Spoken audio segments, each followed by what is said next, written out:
Kwingineko, polisi katika eneo la Kilimani hapa Nairobi wanachunguza kifo cha kijana wa miaka 22 aliyefariki baada ya kurushwa kutoka ghorofa ya juu ya chumba cha malazi weekend iliyopita. Kijana huyo aliyetambuliwa kama Festus Lee Oromo anasemekana kuwa na wenzake akiwemo mpenzi wake aliyepatikana naye kwenye mtandao wa mapenzi kabla ya kifo chake. Ode Francis anatuarifu zaidi. Ni tukio lililotokea katika jumba la Heartland Apartments kwenye barabara ya Kindaruma, Kilimani, usiku wa kuamkia Jumapili, wakati mwili wa Festus Lee Oromo ulipatikana juu ya gari lililokuwa limeegeshwa.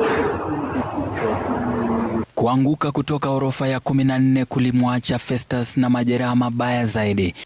Uchunguzi wa maiti uliofanywa leo mbele ya familia yake umethibitisha kuwa alifariki kwa kupoteza damu nyingi na majeraha ya viungo mbalimbali kichwani, kifuani na tumboni, yote yakilingana na athari ya kuanguka kutoka juu. Miguu yake yote miwili ilivunjika na gari aliloangukia liliharibika vibaya.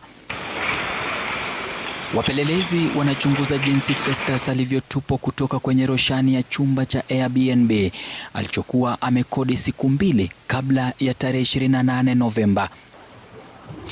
Inaripotiwa kuwa alikuwa akiishi katika jengo la Block B, chumba nambari 1406, pamoja na watu wawili ambao sasa wamekamatwa, Lilian Morambeki na Patrick Jagongo. Leo katika mahakama ya Kibera, kupitia kiapo cha polisi, inadaiwa chumba hicho kilipatikana kikiwa katika hali ya vurugu, hali inayodokeza kuwa huenda kulikuwa na ugomvi mkali.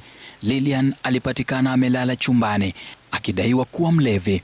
Mavazi ya kiume na stakabadhi za utambulisho zinazodhaniwa kuwa za Festus pia zilipatikana eneo la tukio.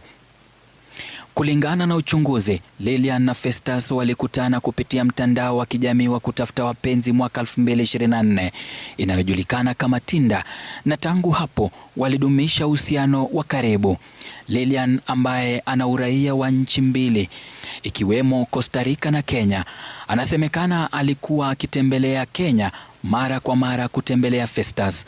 Rekodi za wageni wa jengo hilo zinaonyesha kuwa wageni kadhaa walitembelea chumba hicho siku chache kabla ya tukio hilo. Kwa mujibu wa wapelelezi, Lilian aliwaambia wachunguzi kuwa yeye, Festus na Patrick walikuwa wakinywa pombe pamoja usiku wa tukio hilo. Anadai kuwa alienda kulala akiwaacha wanaume hao wawili wakiendelea kunywa sebuleni. Washukiwa wote wawili walikamatwa Jumapili jioni, Lilian katika jengo la Heartland Apartments na Patrick huko Kahawa West.